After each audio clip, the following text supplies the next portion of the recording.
예전에 이런 기사를 본 적이 있습니다.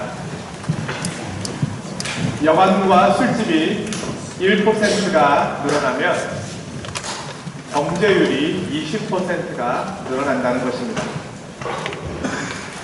제가 그 기사를 보면서 이런 생각을 해보았습니다. 교회가 1% 늘어나면 범죄율은 얼마나 줄어들까? 이 땅에서의 교회의 사명은 무엇일까요? 믿는 성도들은 이 땅에서 무엇을 하며 살아야 할까요? 봉사만 한다면 그것은 자선단체가 될 것입니다. 교제만을 한다면 그것은 사교단체가 될 것입니다.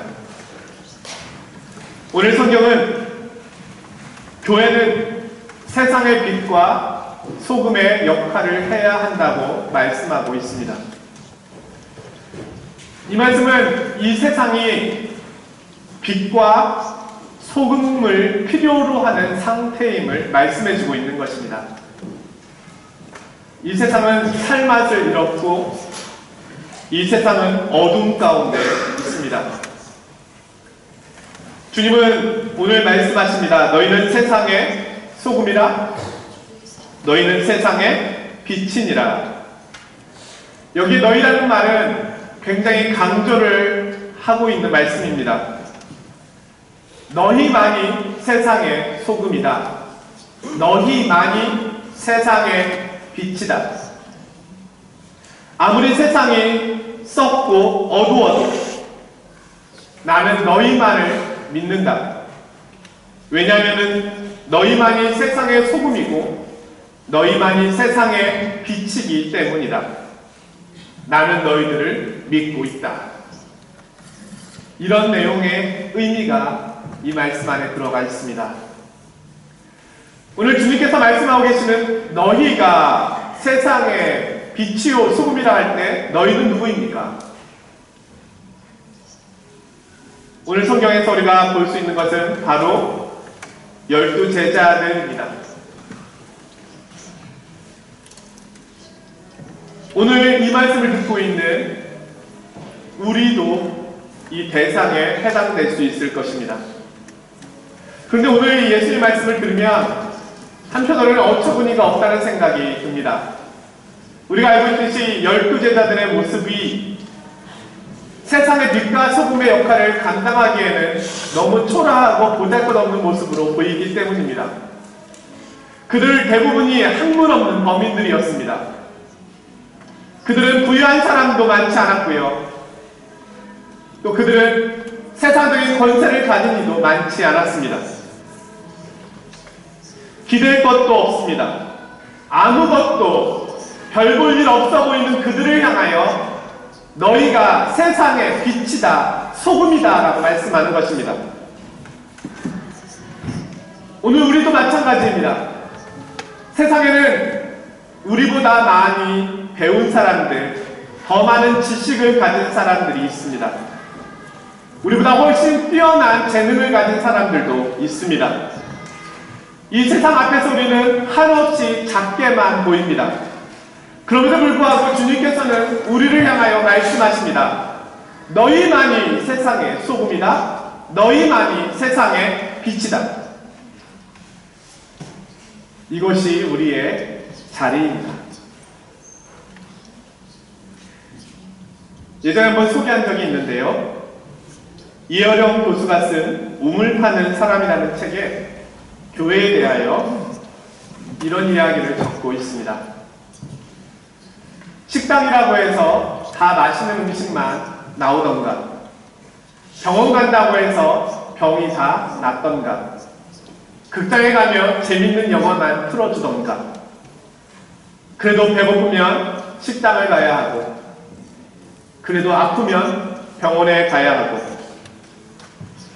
모든 교회가 다 탈속, 영적인 것은 아니지만 역시 메마른 영혼이 갈 수 있는 곳은 교회가 아니던가, 부패한 교회가 있다고 해서 교회에 가지 말라고 하는 것은 병원 의사가 오진하여 죽었으니 앞으로 병원에 가지 말라는 이야기와 다를 것이 무엇인가? 제자들이 완전하지 않았습니다. 그리고 이 땅의 교회도 완전하지는 않습니다. 그러나 교회만이 이 일을 하기 위하여 부름받은 곳입니다. 사람들입니다. 오늘 빛과 소금이라고 하는 이 말씀은 팔복 다음에 나오는 말씀입니다. 팔복은 그리스도인이 누리고 있는 8가지 복에 대한 말씀입니다. 그리고 이 복은 예수 그리스도께서 이 땅에 계실 때 누리셨던 복과 같습니다. 그리스도께서는 이 땅에서 이 8가지 복을 누리시면서 사셨고 또 이런 행복을 경험하셨습니다. 오늘 그리스도를 따라가고 있는 우리에게도 이 동일한 행복과 동일한 누림이 있는 것입니다. 그 다음에 나오는 말씀이 바로 이 빛과 소금에 대한 말씀입니다. 다시 말하면 오늘 이 말씀은 우리가 어떤 존재인가를 다시금 확인시켜 주는데 목적이 있습니다. 오늘 이 말씀을 자세히 보십시오. 오늘 이 말씀은 우리에게 빛이 되라고 말씀하고 있지 않습니다. 소금이 되라고 말씀하지도 않습니다. 우리가 빛과 소금이 되어가는 중이다라고 말씀하고 있지도 않습니다. 오늘 이 말씀은 일종의 선언입니다. 너희는 세상의 소금이요 너희는 세상의 빛이다. 우리에게 부임을 말하고 있지 않습니다. 빈 존재를 말하고 있는 것입니다. 우리가 어떤 존재인지를 드러내심으로 그곳에서 우리의 삶이 어떤 삶이 되어야 하는지를 말씀해 주고 있는 것입니다. 덴마크의 작가 안데르센이 쓴 책 가운데 다 아시는 미운 오리 새끼라고 하는 책이 있습니다. 오리들 중에 살고 있는 한 마리의 미운 오리가 있었습니다. 오리들도 그렇게 예쁘지는 않은데 자기들 나름대로는 이뻤다고 봤던 것이죠. 자기들보다 훨씬 더 못난 오리 한 명이 껴 있었습니다. 미운 오리라고 불렀습니다. 너무 못생겨서 외모가 너무 못생겼기 때문에 다른 오리들로부터 외면당했습니다. 같이 놀아주지도 않았고요. 늘 소외된 모습으로 미운 오리는 생활해야 했습니다. 모진 추위와 따돌림에 차가운 겨울이 지나고 어느덧 따뜻한 봄이 찾아왔습니다. 그런데 하늘을 보니까 하얀 백조가 날개를 활짝 펴고 창공을 나르고 있는 모습이 미운 오리 새끼 눈에 들어왔습니다. 미운 오리 새끼는 꿈을 꿉니다. 나도 저 백조들처럼 하늘을 날면 얼마나 좋을까. 너무나 아름답다. 그런데 시간이 흐르고 이 미운 오리 새끼는 하늘을 날게 됩니다. 그토록 외면받았던 이 미운 오리 새끼가 바로 백조였습니다. 주님은 우리를 향해서 빛이 되라고 말씀하지 않습니다. 빛이 되기 위해 노력하라고 말씀하지 않습니다. 호랑이 새끼는 호랑이입니다. 독수리 새끼는 독수리입니다. 마찬가지로 주님의 자녀는 빛입니다. 주님이 빛이시기에 그의 백성도 빛이 되는 것입니다. 오늘 성경은 우리의 정체성을 분명하게 드러내고 있습니다. 먼저는 소금입니다. 자, 소금은 무엇일까요? 우리가 소금으로서 살아간다는 것은 무엇을 의미하는 것일까요? 그것은 맛을 내는 것을 의미합니다. 13절에 말씀합니다. 너희는 세상의 소금이니 소금이 만일 그 맛을 잃으면 무엇으로 짜게 하리요? 소금은 음식에 맛을 더하는 역할을 합니다. 주님은 이 땅에 계실 때 가는 곳마다 소금의 역할을 하셨습니다. 주님이 가시는 곳에는 맛이 났습니다. 주님이 가시는 곳에는 기쁨이 있었고 즐거움이 있었고 소망이 있었습니다. 그리고 치유와 회복이 있었습니다. 오늘 우리가 바로 그런 존재라는 것입니다. 여기서 우리가 살필 수 있는 것은 소금이라고 하는 존재 자체는 바뀌지 않는다는 것입니다. 소금은 소금일 뿐입니다. 그런데 이 소금이 만일은 소금이 되느냐, 맛을 보존하고 있는 소금이 되느냐, 그 차이가 있을 뿐입니다. 그리스도인이라고 하는 존재가 바뀌는 일은 없습니다. 그리스도인은 세상에서 하나님 나라로 옮겨진 사람입니다. 신분이 바뀐 사람입니다. 다른 나라 백성이 되었습니다. 하나님 나라의 백성이 이미 된 사람들입니다. 골로새서 1장 13절에는 말씀합니다. 그가 우리를 흑암의 권세에서 건져내사 그의 사랑의 아들의 나라로 옮기셨으니 이미 우리는 옮겨진 존재입니다. 그러나 옮겨진 그 하나님 나라의 백성이 하나님 나라의 백성이 아닌 모습으로 살 수 있다는 것입니다. 만일은 소금이 될 수 있습니다. 우리는 그리스도인입니다. 그러나 그리스도인답지 않게 살 수 있다는 것입니다. 만일은 소금이 되면 어떤 결과가 나타날까요? 밖에 버리워져 사람에게 밟히느니라. 만일은 소금은 비참한 모습이 됩니다. 아무 쓸데가 없습니다. 사람들이 밟고 다닙니다. 그리스도인이 맛을 잃으면 평범한 사람이 되는 것이 아닙니다. 그리스도인이 맛을 잃으면 평범 이하의 사람이 됩니다.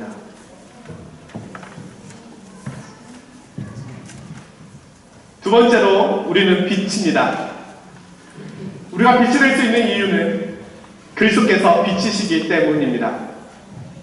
요한복음 8장 12절 예수께서 또 말씀하여 이르시되 나는 세상의 빛이니 나를 따르는 자는 어둠에 다니지 아니하고 생명의 빛을 얻으리라.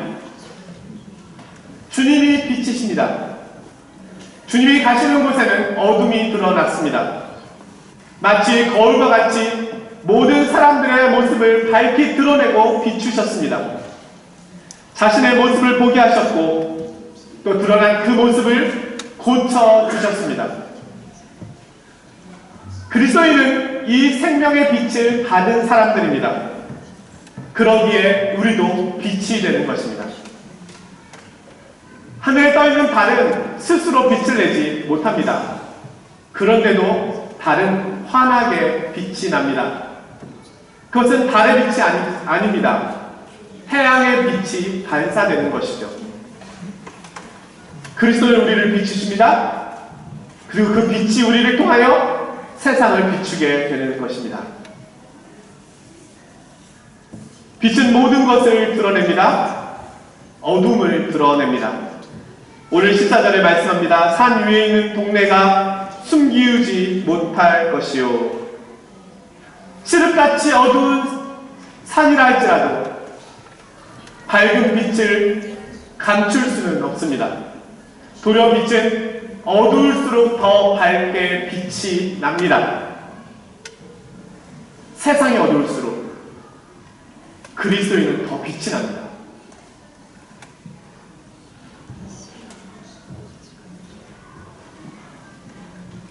한국에서 재밌게 본 프로그램 중에 하나가 히든싱어라고 하는 프로그램이 있습니다. 이 프로그램은 한 명의 진짜 가수가 나오고 5명의 모창 가수가 나옵니다.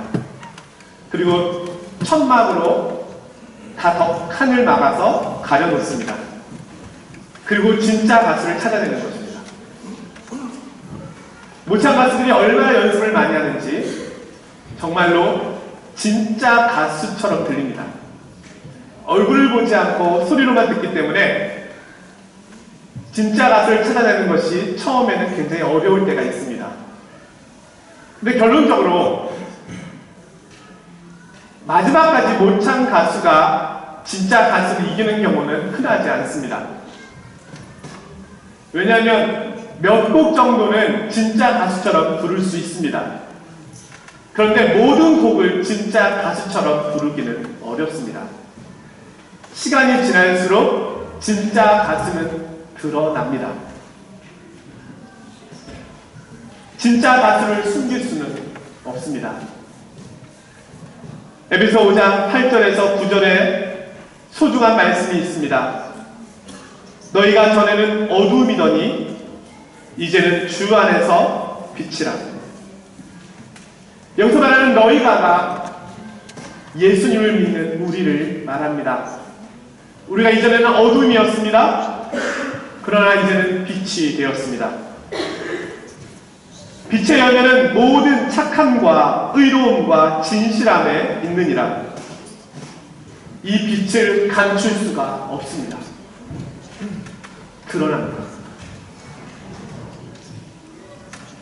베드로전서 2장 9절 오직 너희는 택하신 족속이요 왕같은 제사장들이요 거룩한 나라요 그의 소유된 백성이니 이는 너희를 어두운 데서 불러내어 그의 기이한 빛에 들어가게 하신 자의 아름다운 법을 선전하게 하려 하십니다.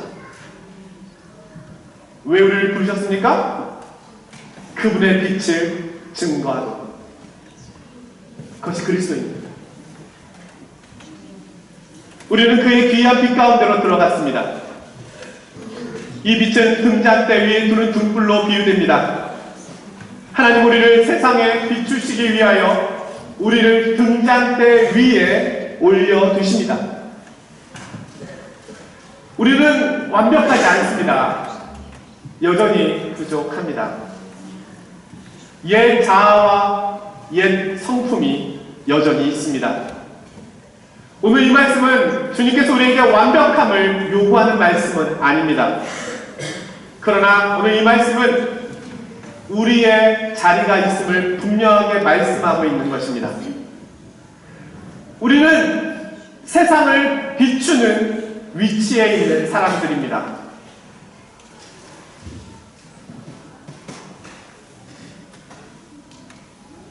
이 모든 것, 빛과 소금이 되어 우리가 이렇게 살아야 하는 목적이 있습니다.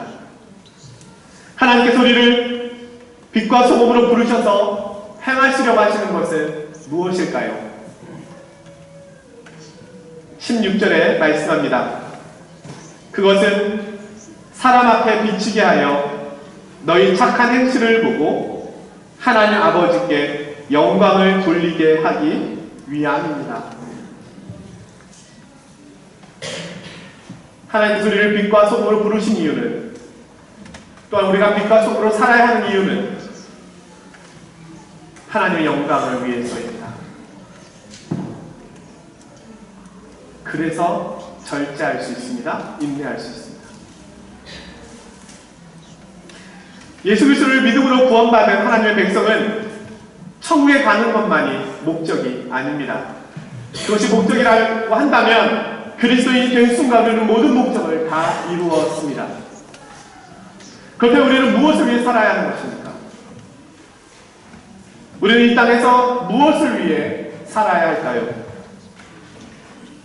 오늘 성경은 분명히 말씀합니다. 착한 행실을 통하여 하나님 아버지께 영광을 돌리도록 하라.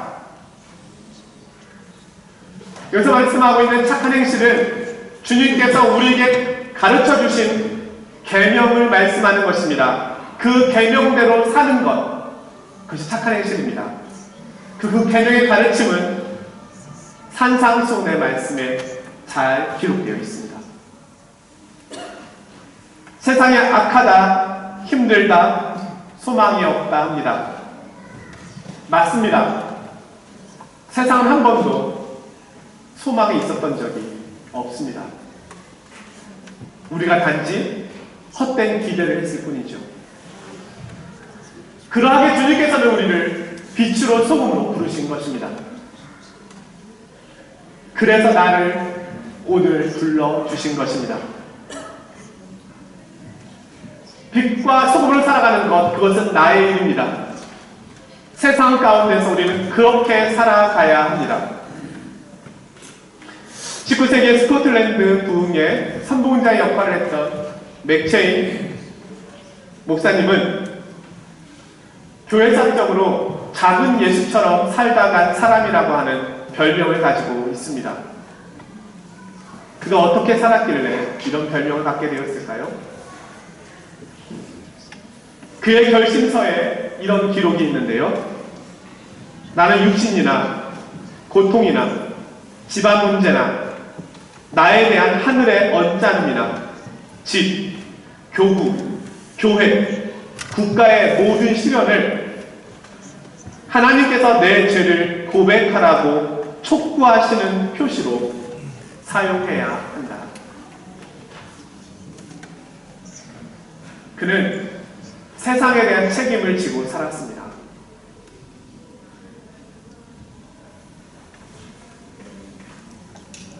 그는 일상에 일어난 일들을 자신을 더 분방하기 위한 하나님의 부르심으로 받아들였습니다.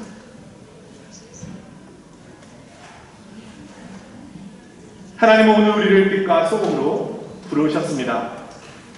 그러나 빛과 소금으로 사는 것이 쉽다라고 말씀하지는 않으셨습니다. 빛과 소금으로 사는 것은 자신의 죄악된 자아를 부인하고 자신을 쳐서 복종케 하는 길입니다. 결코 쉽지 않습니다. 그러나 주님께서는 분명하게 말씀하고 있습니다. 너희는 세상의 소금이요, 너희는 세상의 빛이다. 사랑하는 성도 여러분, 우리는 가정에서, 직장에서, 교회에서, 내가 속한 공동체 안에서 빛과 소금으로 드러나고 있습니까? 감출 수가 없습니다. 그리스도인은 감출 수가 없습니다. 저 사람은 그리스도인이다. 저 사람은 그리스도인들 틀림없다. 산 위에 있는 동네도 감출 수가 없습니다. 그것이 우리입니다.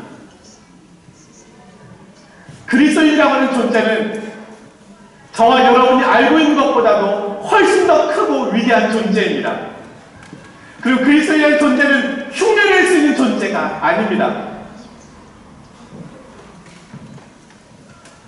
하나님의 부르심을 받아 그 부르심의 모습대로 살아가는 사람, 빛과 소금으로 살아가는 사람, 그 삶을 통하여 하나님 앞에 영광 돌려드리는 사람, 그가 바로 그리스도입니다. 저와 여러분 어디에 있든지 어디에 속하든지 빛과 소금으로 부르신 그 부르심을 따라 하나님께 영광을 돌려드리는 삶을 사시기를 주님의 이름으로 축원드립니다. 거룩하신 하나님 아버지, 어떻게 이렇게 작고 보잘것없는 이들을 세상의 빛으로 소금으로 부르셨습니까? 그것은 우리의 능력이 아니요 우리의 훈련이 아니라 주님께서 우리 속에서 하시는 일인 줄로 압니다. 주님 부르셨으니 부르심이 합당하게 살게 하여 주시고